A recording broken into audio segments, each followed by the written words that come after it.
Our first speaker today is Dr. Jamie Hubbard. She's from UW Stevens Point, professor of biology, and her field is entomology, or insects. And as you can see from the talk up there, she'll be talking all about insect pests that you find here in the greenhouses. Right? Thank you, Chris. Appreciate that. All right. Good morning, everybody, and thank you very much for inviting me to give this talk. Okay, I actually study mosquitoes currently, but my research history as a grad student, and even when I first came to UWSP, was working with insect pests of ornamentals and urban landscapes, and also working with industry. So I have some experience kind of working with these kinds of insects that you find in greenhouse settings and various other kind of more urban settings.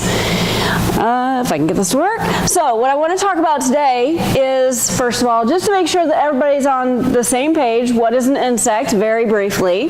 What are the main insect pests and how do we identify them?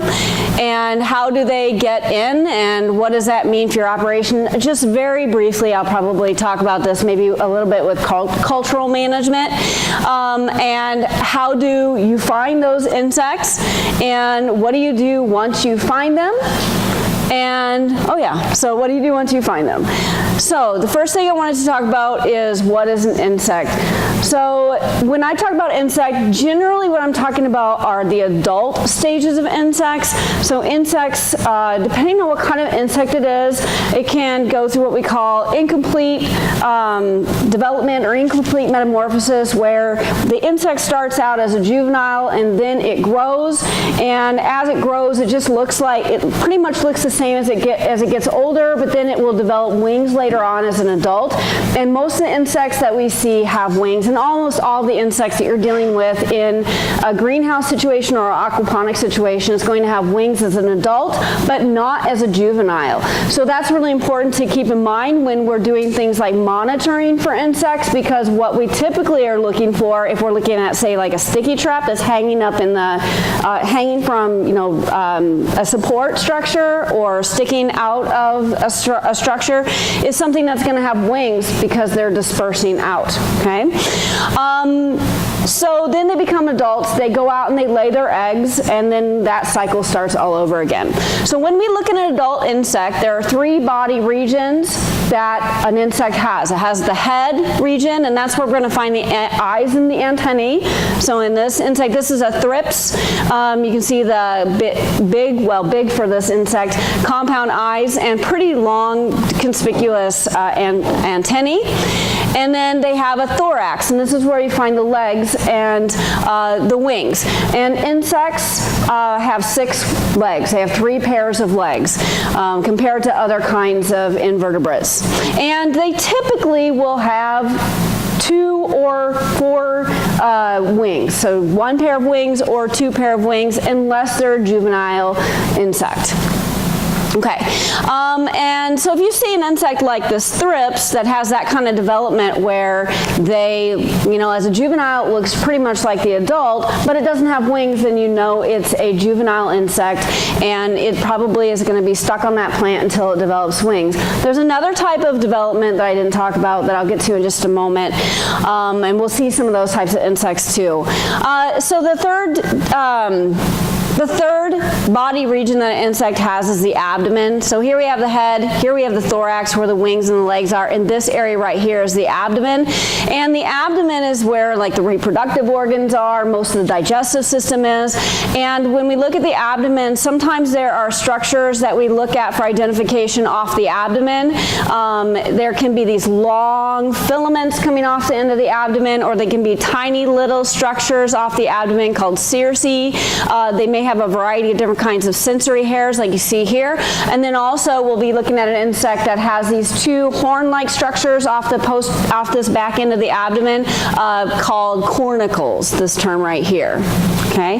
The other type of development that you will see in insects are insects that have what we call complete development or complete metamorphosis, where the adult looks nothing like the juvenile stage, and so the juvenile may look like something like a maggot or a grub, and then the adult looks like a fly or a beetle or a moth or something along those lines. So they don't really look much like each other.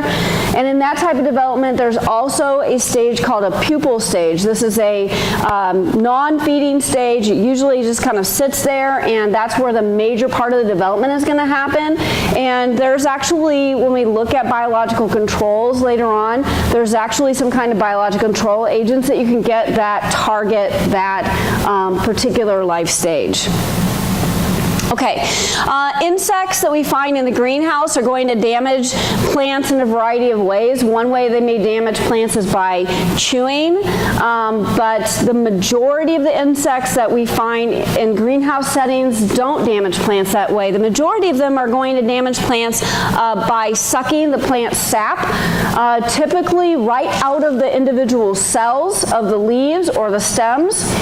Sometimes they may tap into like the xylem or the phloem and damage plant and take the plant sap that way. And then also they may do something called puncture and sucking or scraping, where they're puncturing the surface with a sharp part of their mouth part and then scraping it up or sucking it up, or they may scrape it and then suck it up. So they can make this kind of damage where they're sort of making this scraping on the surface of the plant. So in the scraping type of damage, they're taking actual plant material off the surface, and in the sucking type of damage, they're sucking out the plant sap, and they're taking those nutrients directly from, basically they're shuttled from the roots up to the leaves, and they're taking those nutrients out before they get a chance to be used, or if those nutrients are going from the leaves back to the roots, and they're taking those nutrients out as well. Okay, and then we have some insects that are just nuisance type insects that aren't doing damage to the plants, but are caught, are a nuisance and are kind of getting in the way of things and making a big mess in the greenhouse. Okay, so what are some of the insects that we find? I'm not going to cover all of the insects that you could possibly find in greenhouses. There's some things that you find on occasion in closed greenhouses, like caterpillars, that I'm not going to cover because they're not the typical insects that you would find on a regular basis. One of the types of insects that you do find on a regular basis in greenhouse settings is aphids, okay? And the way that you identify aphids is, first of all, they're small, almost rounded, soft-bodied insects. So if you were to take this insect off the leaf and just kind of lay it around, it would actually dry up and shrivel up. So it's really soft-bodied. And one of the identifying characteristics of most aphids is that they have these two structures off the back end of their abdomen called cornicles. They look like little horns off the back end. Sometimes they're very light in color and hard to see if you don't know what you're looking for. Sometimes they're dark in color like you see here. And I have some example aphids in alcohol under the microscope that you can see, where you can see those cornicles. And again, it's kind of, once you see them, you know what you're looking for, and it's easy to see them, but it takes a little bit of time to kind of notice them at first. Not like this green aphid here, you can see the little cornicles, but they're hard to see. Okay, so they have cornicles, and they have piercing, sucking mouth parts, and you can barely see that in this adult right here. Okay, and so they just pierce right down into the xylem or the phloem, or even just the cell, and they suck that plant. They suck the contents of that, the cells or the vessels out. Okay, most aphids are unwinged through most of the life cycles of aphids. Aphids have what we call overlapping life cycles, where they lay their eggs, and some of them, the eggs hatch out and they start to mature. And as they're maturing, they start laying eggs when they become an adult. And they are going to lay eggs, and then those will hatch out while we still have adults. Those will hatch out, and we'll have juveniles going on at the same time as we have adults. So like lots and lots of clutches of eggs. So we have multiple generations going on all at one time. Okay. aphids, when they are born, they typically do not have wings. And so we will see lots of, even as adults, we will see lots of aphids that look like this that don't have wings. When aphids get to really high numbers, they start taking a lot of the nutrients from the plants, and when the plant starts kind of deteriorating and the nutrients start getting low in those plants, then that will signal for the genes, certain genes, to turn on in the aphids, and then those aphids will start producing offspring that have wings. And then the reason for those wings is so that that generation of aphids can disperse to other plants and find new nutrient sources. So when we see flying aphids in a greenhouse situation, then we know that probably we already have an aphid infestation that has gotten to the point where maybe they're taking a lot of the nutrients from the plant, and it's something that you have to deal with, okay? So we'll talk more about that in a little bit. Okay, so the damage that aphids do is that they suck this plant sap, and they produce, some of the mild damage that they do is they produce honeydew, and you can see this sticky substance right here. Honeydew is basically like the sugary poop. So aphids, since they're sucking all this plant sap, they're filtering out the excess sugar and water that they don't need, and they are taking more of the nitrogenous stuff that they do need for development. And so when they filter out that water and sugar, it becomes like a sugary, watery poop, basically. And we call it honeydew. And one of the problems with honeydew is that, well, it's sticky and it makes a big mess on the leaves. But another problem with it is that it's attractive to certain kinds of fungi called sooty mold. And so you can get sooty mold growing on the leaves if you have a really bad aphid infestation, and that can actually interfere with photosynthesis of the leaves, and then the plant will lose nutrients further from that. The other thing, so one of the things, if you have ants in your greenhouse, one of the things that you can look for is the presence of ants. If you see ants crawling up and down the stems, then you should start looking for aphids or other kinds of insects that produce honeydew, because they are after that sugary nutrient, and they actually will defend those aphids and move them around to different places and stuff. So the presence of ants tells you that, on greenhouse plants, tells you that there's some kind of insect problem typically.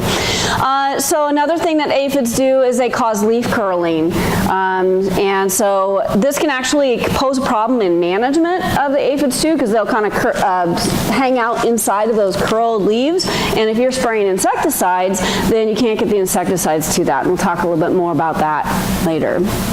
And chlorosis, so they reduce the amount of photosynthesis that's happening because they're taking away the nutrients that are necessary for photosynthesis to happen, and they can cause yellowing of the leaves. You can kind of see that around the edge of these leaves right here.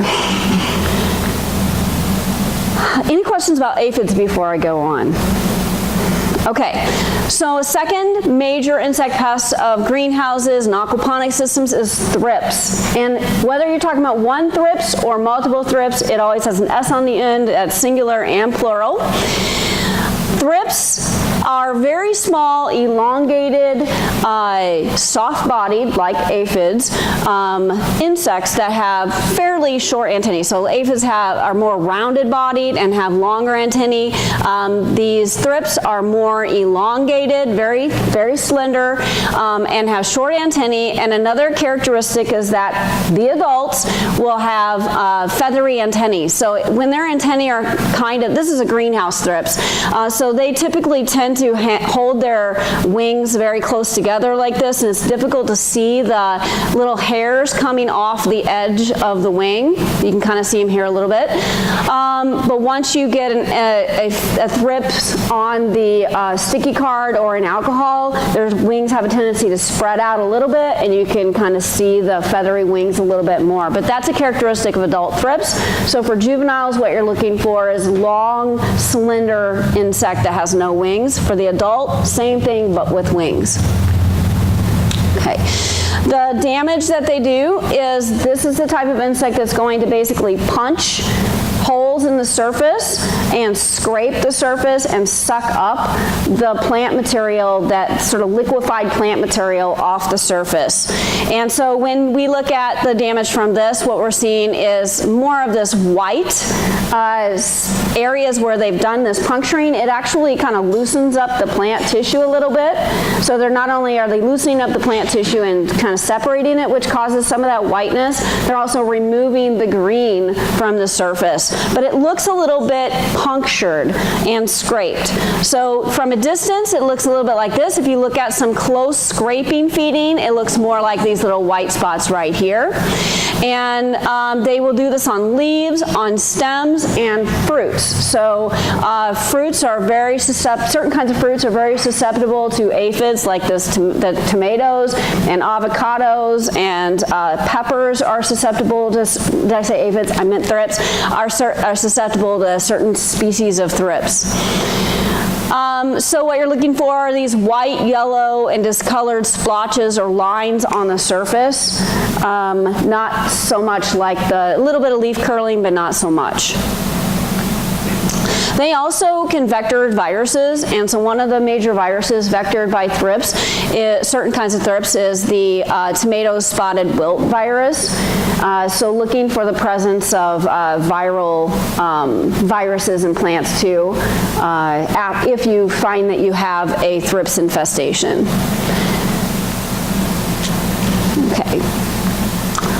Fungus gnats are another issue. So fungus gnats, they will do their damage as a juvenile, so in the larval stage, and sometimes they're really more just kind of taking the organic matter from soil in regular greenhouse settings. But another way that they can damage plants is through actually damaging the roots. So I'll get to that in just a moment. So we can identify them as small black flies. They have really dark smoky wings, like you can see here, and they have tiny little heads. So small, they have a little bit of a humpbacked appearance to them, and a tiny little head with fairly long antennae, like what you see here, and smoky dark wings. And they have these long legs that they kind of drag behind them. The larvae, which is the stage that's doing the damage, so this is one of those where the adult doesn't look like the juvenile stage, or the juvenile doesn't look like the adult. The larva is called a maggot, and it looks like this. It's more or less clearish with a black head. And we'll see another larva coming up here later that is also clearish but has a black head and a black tail and really isn't doing any damage. So the way that they're damaging plants is by feeding on the root hairs. So the root hairs they're basically like they increase the surface area of the roots, and they help improve the water uptake and nutrient uptake into the plants. So if those hairs get damaged or removed, then it's going to really hugely impact the amount of nutrients that those plants can take up and the amount of water that those plants can take up. And by digging around the roots and moving around the roots, they're loosening the roots from whatever substrate that they may be, if they're being grown in soil. So if they're initially grown in soil and transplanted, then that could be a problem. But in an aquaponics sort of situation, then the biggest problem is going to be the damage to the root hairs. They can also enter the crown and the stem of the plant as well. But the biggest problem, again, is the root hairs. And so then they cause drought-like symptoms and symptoms of nutrient deficiency in plants. So they don't really show a symptom on the plant surface from the damage. It really resembles more of a nutrient or water deficiency. Okay, and they can introduce pathogens, so through the feeding on that root, if there are any pathogens in the water or in the substrate that the roots may come into contact with, then they're going to introduce pathogens that way as well, because they're really more of a mechanical feeding, a chewing, rather than a sucking, so they don't have mouth parts actually entering into and cleanly coming out of the surface. Another type of insect that we find as pests in greenhouses is whiteflies. And they can be identified by being small, and they have these powdery white wings. And they hold their wings roof-like over their back. So they have just one, or maybe they have two pairs of wings, but they're going to hold their wings roof-like over their back. So they look like teeny tiny moths, but they're real powdery looking. And also when you disturb the plant, they will quickly jump off the plant. So they're actually difficult to catch when you're trying to catch them on the surface of the plant, and actually difficult to see. But oftentimes they leave behind sort of a white powderiness on the surface, and the juveniles leave kind of behind a white waxiness to it. So what you see right here is actually the larvae and pupae. Pupal exoskeletons are like the case that's left behind after they emerge as adults.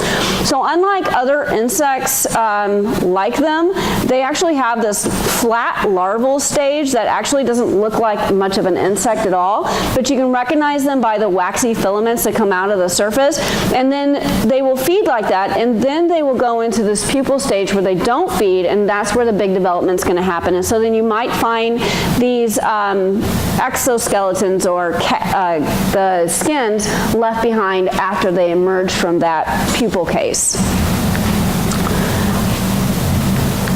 And the damage that they do, first of all, a lot of these insects you're going to find on the underside, but more than any other insect, we find these particularly mostly on the underside of the leaf. So if you turn the leaf over and you see this waxy stuff like this, then you probably have a good idea that you have whiteflies.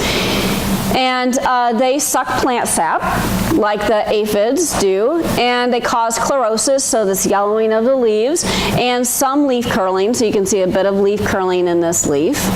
Okay.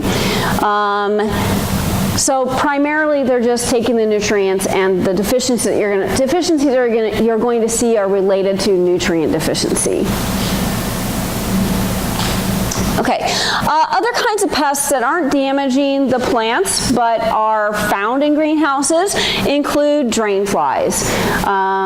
So drain flies are not actually laying their eggs, or they're not actually developing with the plant itself, but in places where you may have drainage of water, but you don't have those areas excluded, and where you get a buildup of organic matter in those areas, you can get these drain flies. And they're really more of a nuisance, and you can get them just all over your greenhouse operation. If you've ever been to any of the state parks around here and gone to the latrines, then you've probably seen these before. They're also called moth flies, or sometimes called filth flies. And I actually brought a live one here and one to look at under the under the microscope. So the adults are small and fuzzy and look like a little moth, which is how they get their second term, which is moth fly. And the larvae are clear with a black head and black tail. So here's the head here, and there's a little black tail. That's actually their breathing structure. So they only need to have that black tail out of the surface of water. So you can actually drown these things practically, and they can still survive pretty well. The larvae are going to breed in organic matter in drains. So if you're draining on the floor and your drains are not clean and that organic matter is building up, then they're going to breed there. If you have other kinds of places where pumps are draining and there's a buildup of organic matter, then they can breed there. They're breeding in my own bathroom, in my old house, so they can be pretty much anywhere where we find a lot of organic matter. And the best way to manage these is by exclusion. So just, Chris was telling me about covering one of the pipes, right? And that's how they basically took care of the drain flies here.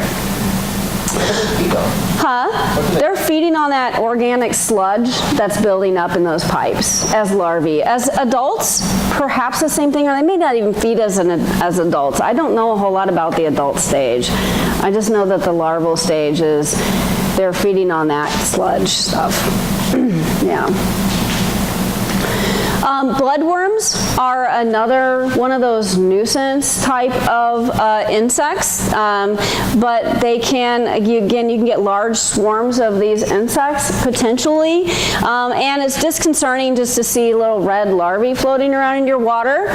So the adult looks like a mosquito actually, and is oftentimes mistaken for a mosquito, but they don't have a piercing, sucking mouth part. In fact, the adults typically don't have any functional mouth parts at all, and they have these fuzzy antennae, but otherwise they look pretty much like a mosquito.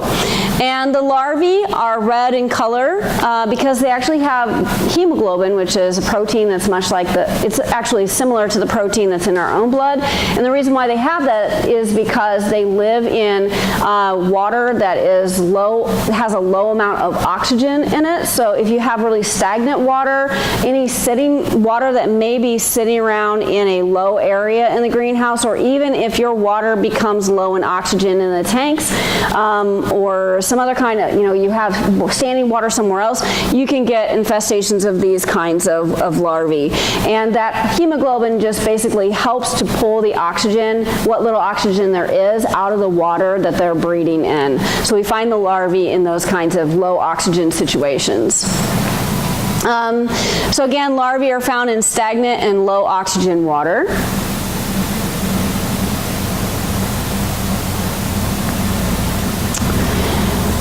Before I go on, does anybody have any questions about the insects that I've talked about? Yes? Is the adult version of the bloodworm still called bloodworm?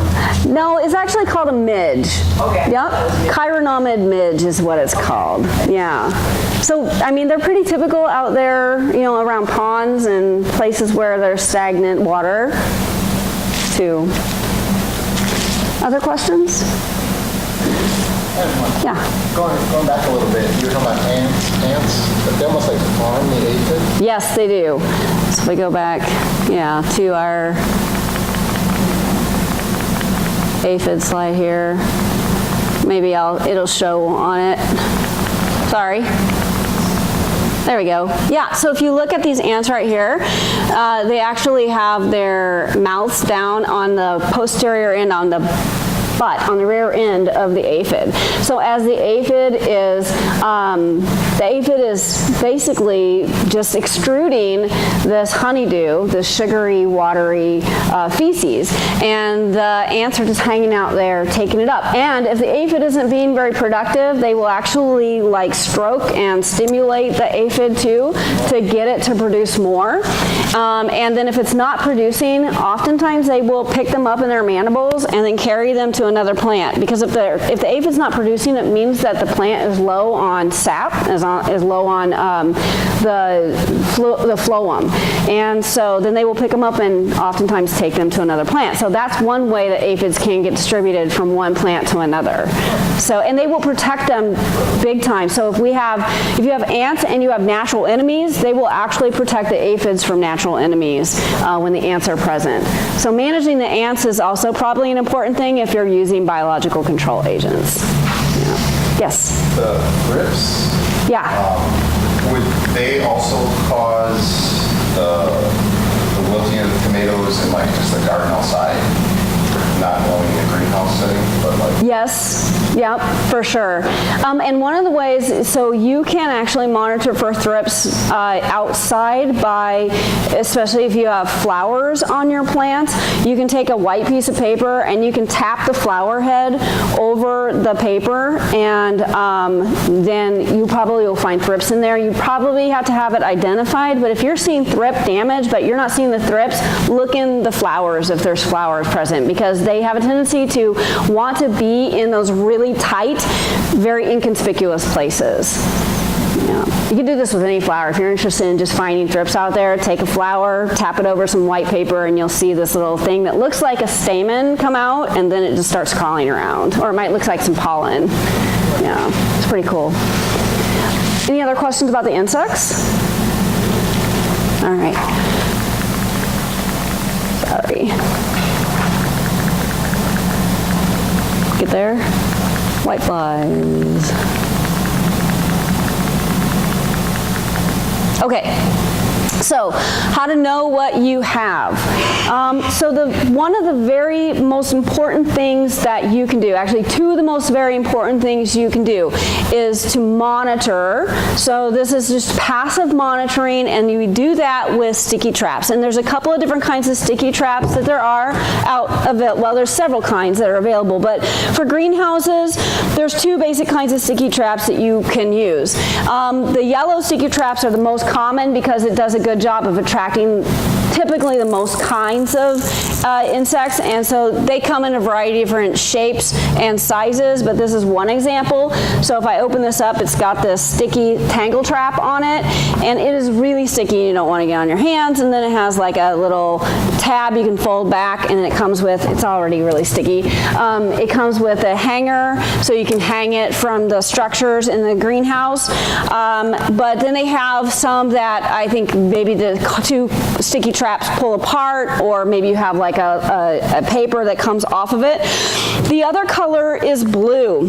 I guess I should get that up there. Blue is really attractive to thrips. So blue is oftentimes used in greenhouses because thrips is just a really can be a huge problem for greenhouse settings. The other thing that you need to do with monitoring is making sure that you're counting and keeping accurate records. It's really important for you to see what's happening over time. So not just in that moment, but to keep records and keep track of like how many did you find right after you did a transplant, for example, and then how did your infestation progress after that. And so again, what we're looking for is insects that can fly. So in this stage, we're looking for the adult stage. And in some cases, this can tell us some information, or in all the cases, this is going to tell us information about when we need to treat. Okay, scouting is the second thing that you need to do. You need to get out there and you need to get out and take a look at the plants. And that doesn't mean just looking over the surface, but turning the leaves over and looking underneath. So you're looking for the presence of the damage, like the leaf curling, honeydew, ants, but then you're also looking for the insects themselves. And you can see some evidence of whiteflies here, as well as aphids. And there's actually a couple things I can notice here. This little thing that you see right here is actually an aphid mummy. That is, I know that aphid had been parasitized and turned into like, basically that parasitoid is a little wasp, and it changes the texture of the exoskeleton or of the skin of the insect, and it makes it into this more solid color, and it kind of turns it a little bit of a gold color. And so I know that there's going to be a wasp coming out of that. So those are some of the things you can look for too. So if you release parasitoids or these parasitic wasps, then you can start looking for the presence of these aphid mummies. And I've got a close-up picture of the aphid mummy coming up too. Okay, and again, you need to establish a regular routine of scouting. So whatever that, how often do they scout in the aquaponics facility here? Like go out and actually look? Every day as we're harvesting, we're scouting. Okay. And weekly, a walkthrough where we're very thorough with every plant. Okay. And then, again, counting and keeping records of what you find, okay?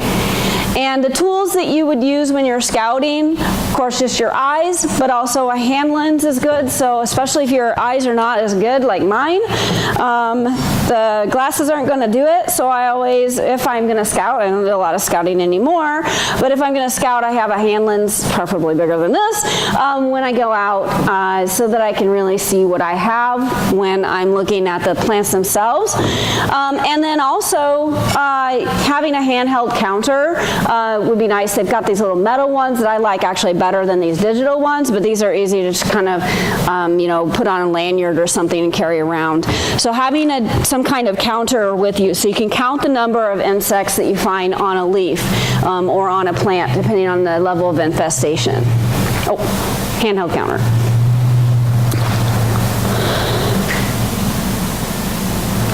Okay.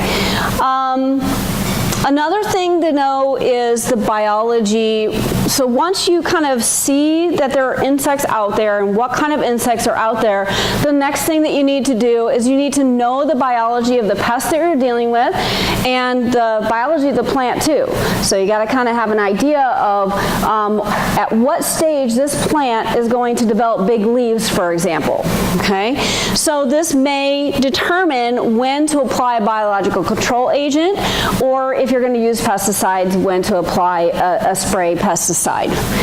Okay, so you're usually determining this for use with insects that do not have overlapping generations, because if you have like aphids where there's overlapping generations, all of those different life stages are going to be out. And some pests, so some of the biological control agents that you're going to release, that you could release, are going to attack only adults, or some are going to only attack the juvenile stage or only the pupal stage. So with insects that have overlapping generations, if you just get them out there, then they're going to be able to at least take care of a portion of your insects at that time. But for insects that do not have overlapping generations, it's important to monitor so that you know when the juvenile stage is going to be present. If you're looking for eggs, or you just have adults but you can't find the juvenile, then you know when the juvenile is going to be present. Okay.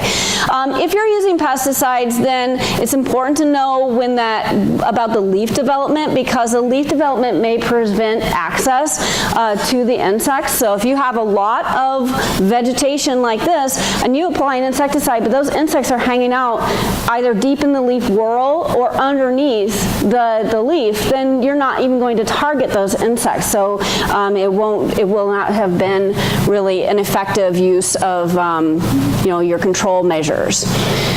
And it's actually one of the cases for using biological control, because the insects, if you're using biological control, which oftentimes is releasing insects, but it can be releasing bacteria or viruses or fungi, those, especially the insects, are going to be very good at being able to seek out those insects that they're attacking, no matter what the leaf stage is. Now, it may be more difficult with the application of bacteria or fungi, where you need to take into consideration the leaf development better than you would if you were releasing insects for biological control. Okay. Another thing that you really need to do, and one of the reasons why you need to record the insect infestations that you have, so recording the number of insects that you find on the sticky traps and when you go out and you monitor, or when you're scouting, is because you want to, if you can, develop economic thresholds. So that's the threshold at which you're going to say, okay, I need to manage these insects, I need to start a control project right now in order to make sure that that insect is not going to reach a point where it causes economic damage beyond the cost of the crop, okay? And so the first thing that you would do is you would develop an economic injury level. So that's the level, so this is your EIL, or the economic injury level. That's the level at which the pest population density causes losses equal to the cost of control measures. So then, once you establish that economic injury level, you can establish what's called the economic threshold. And your economic threshold would be, once the insect, if the insect population is going up, it reaches a point where before it gets to the economic injury level, before it becomes cost prohibitive, that's when you want to manage that insect so it never reaches that point where the cost of the insect or the cost of the injury is exceeding your your control measures. Okay, so establishing your economic injury level and then establishing an economic threshold that you can use to control the insect before it reaches that point where the pest population is getting super high.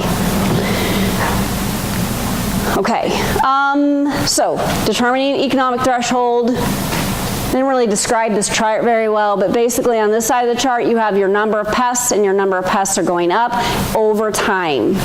Okay. All right, some examples of economic thresholds, and it's better to establish your own economic thresholds, but there's some guidelines out there that you can find online. So one example might be for whiteflies.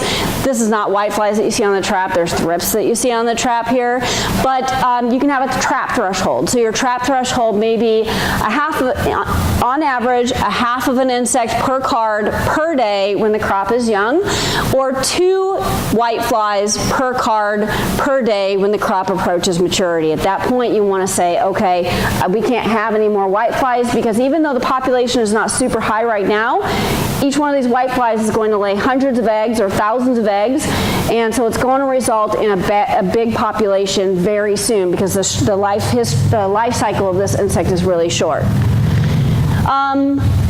There's also a leaf threshold you should be looking for, so the number of nymphs or the number of larvae per leaf.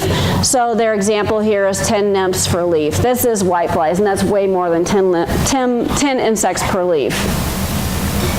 Another example is thrips, 5 to 20 thrips per trap per week. So this is actually one little square on a trap. So this is actually more than 5 thrips in one little square on an entire trap.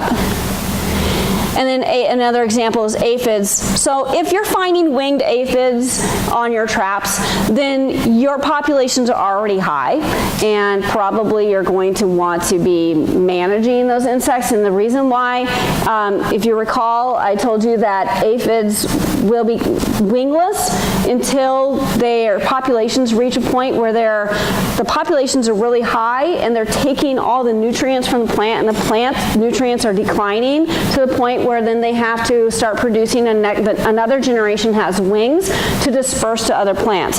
So when your aphid population gets high enough on a certain cluster of plants that they need to start producing winged offspring or winged adults, then they already have reached a point where their population is pretty high. Okay, so if you're finding aphids on plants and you're finding winged aphids, then your population is probably already high. Okay, so you also need to determine, are there effective cultural management practices? So cultural management is where you're managing the environment in which those plants are found, or you're maintaining the environment, or you're doing something to change the plant itself. And so examples of cultural management is to inspect new plants before you transplant them. So if you're transplanting plants from the seedling bed, then you inspect those plants before they go in to make sure that they don't have any pests on them. Do any repairs, like if you have screens that need to be repaired, or doors that don't close properly, or ventilators that are like basically blowing the air out and keeping small tiny flying pests from being able to fly into the greenhouse. Covering drains and open pumps to exclude things like the bloodworms and the drain flies from being able to breed in those sludgy kind of environments. And also cleaning the drains too can help. Keeping the floors clean and dry, so that there's no breeding places for those kinds of insects. Avoid wearing yellow clothing, because obviously we use yellow as a sticky trap because the insects are attracted to it. So if you're wearing yellow clothing and you're going between greenhouses, for example, or you're going from the outside plantings to inside to your greenhouse or your aquaponics facility, then you may be bringing hitchhiker aphids and thrips with you on your clothing. And remove heavily infested plants when you do find them, and also determine if there are more resistant cultivars of plants out there too. So some plants that are developed to be more resistant to certain kinds of insects. That probably means that the yield of that plant or the quality of that plant isn't going to be as good, because there's going to be a trade-off between being able to be resistant from the insect and a high quality or high yielding plant.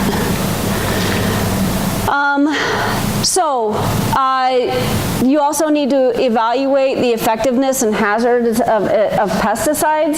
So pesticides pose a problem when you're applying them inside. One of the problems with pesticides is that the re-entry time can be a long time, so it means that once you spray the pesticide, then your ability to come back into the greenhouse and do work is limited for hours to days. And also with pesticides, they pose a hazard to people's health, but then also it limits your biological control. If you want to use biological control agents also, if you apply pesticides, then your biological control agents are also going to be susceptible potentially to those pesticides. So if you apply a pesticide, then you also cannot usually apply, release biological control agent insects, for example, okay? So there's a lot of issues with using pesticides in greenhouse environments. Okay, and so this means that there's a lot of benefits to using biological control agents in greenhouse situations. First of all, there's no re-entry intervals once you release your biological control agent. Typically, you can go in and do other kinds of work while that agent is, right after that agent has been released. There's less worker exposure to toxic pesticides and residue. There's less chance of spray damage to the plants. You have improved plant quality for this reason. There's minimum equipment needed, as Dr. Hartlib was saying, that you basically get a tube in the mail and you take it out and you release it. So there's not a lot of special equipment that's needed, but you do need to usually monitor and make sure that your pest is actually active, or your biocontrol agent is actually active. And it's also part of the green marketing, so you know it's like people are willing to pay a commodity price for plants that have been grown organically without pesticides, so it can improve the market that you're in. And it also preserves the effective life of the pesticides that are being used in greenhouse industry, so we have less resistance to the pesticides that are being used. So we're doing our little part, I guess, in reducing resistance to insecticides. Okay, you also need to know the biology of the biological control agent that you're using. When you're using biological control agents, does it attack adults, larvae, both? Do you need to order them regularly, or is it something that you can establish in your greenhouse? So example biological control agents are parasitic and parasitoid wasps. So these can control lots of different kinds of soft-bodied insects, but particularly aphids they are used for. And here's that aphid mummy that I was talking about. So here's an adult wasp, and they're super tiny. These aphids are not more than like about a millimeter and a half, well, maybe a couple millimeters long. So these wasps can be anywhere from 1 to 3 millimeters long, which is super, super small. And they're not going to hurt anybody. These wasps are just so tiny. They're not going to do any damage to any people. It's just the insect. And so this wasp is actually laying her eggs inside the aphid right now. And then that egg will hatch out, and the larva will start to feed on the aphid from the inside, or on the inside. And meanwhile, it's releasing chemicals that cause the aphid's exoskeleton to become hard. So the aphid looks like an aphid, but the exoskeleton is really hard. And so then they'll finish their development, they'll finish their pupal stage in here, and then they'll chew a hole in the exoskeleton and emerge from the exoskeleton. So when you see these, you know you've got a parasitoid wasp in there that's attacking aphids. Also, predatory beetles, lots of different kinds of ladybird beetles can be bought and released into greenhouses, and they like all kinds of soft-bodied insects like aphids and thrips and the eggs of those insects too. And predatory mites against thrips. So the mites are not very damaging on their own. Here's a thrips. It's a juvenile. You can see it doesn't have any wings. Here's a little mite right here. So you can see the mite is pretty small, but the mites actually, their numbers increase really fast. These are the beneficial kind of mites. So there's some kind of mites like spider mites that are bad for your plants, but these are the beneficial ones. And their numbers increase really fast. And what they're actually doing is more or less harassing the insect, and it reduces the amount of time that the insect is feeding. And so then they don't get the nutrients, and then they perish in that way. And then it makes it easier for the predatory mites to get them when they don't have enough nutrients. And beneficial nematodes. Nematodes are tiny little legless worms, and they, especially in soil and water, there are various kinds of nematodes that then can access the larvae that way, and they come in through little holes on the side of the larvae where they breathe through, called spiracles, and through the mouth and through the anal opening. They get in there, and then they basically, like the larvae of the parasitic wasp, they eat them from the inside out, essentially. And then biological controls like Bovaria, fungus against whiteflies. And this is not a great picture, but basically you can see the fungal spores growing out of the whitefly pupa, I'm assuming that is. And what the fungus does is it dissolves the cuticle of the exoskeleton of the insect with the chemicals that it releases. And then it can get inside the insect and use that as a food source. And then you've probably all heard of BT. So this is a Bacillus genus bacteria, Bacillus thuringiensis.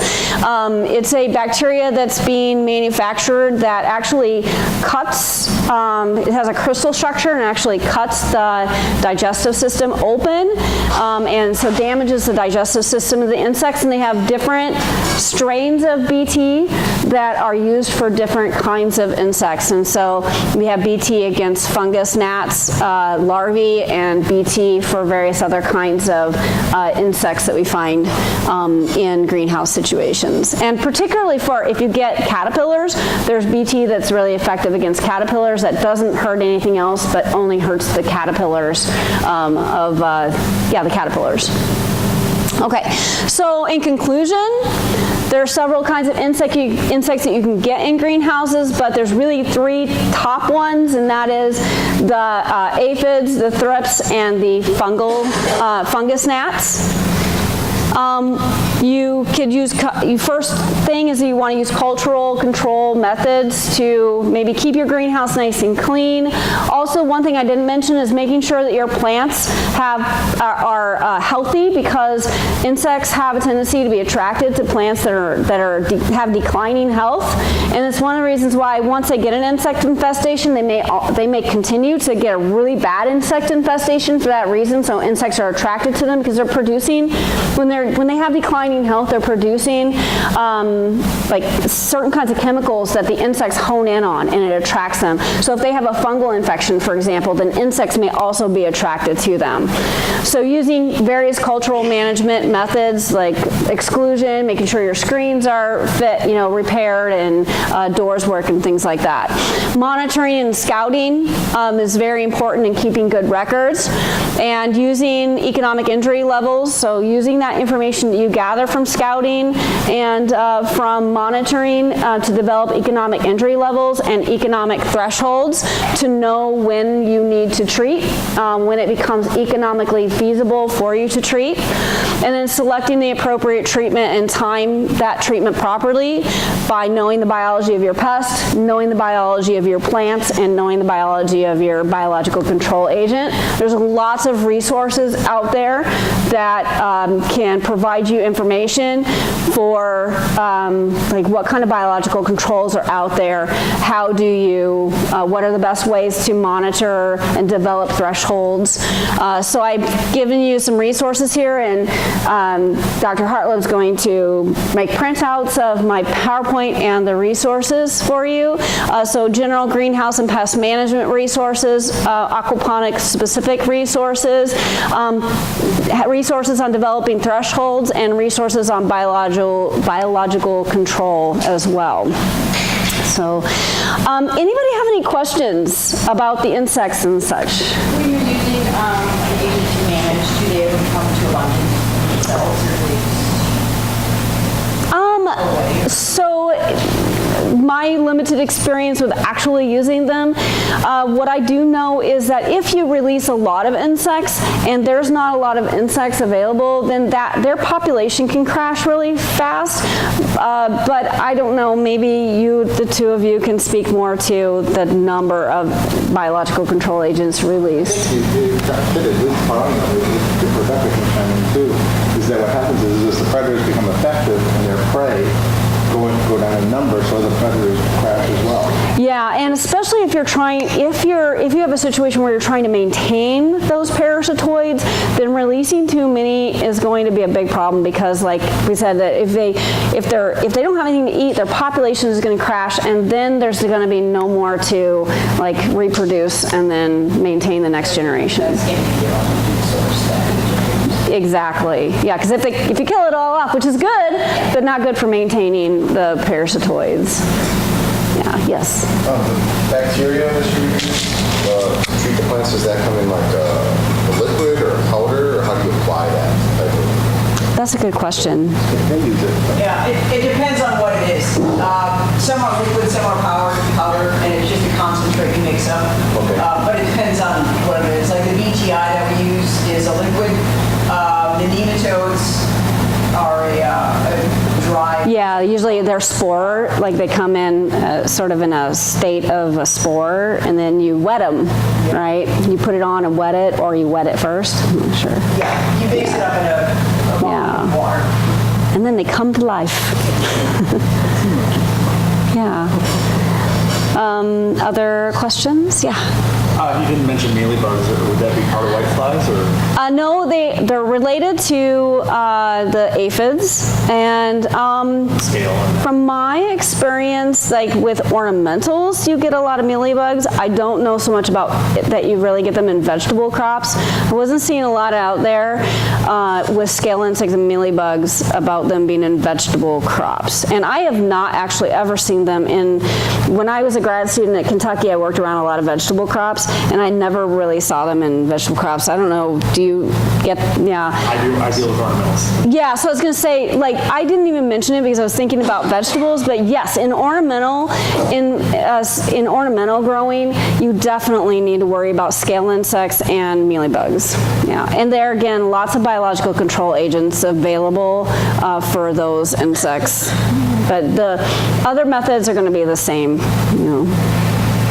Yeah, it's a good point. I should have thrown it in there. I was thinking about it, and I said, no, I'm going to leave it out. Darn it. Other questions?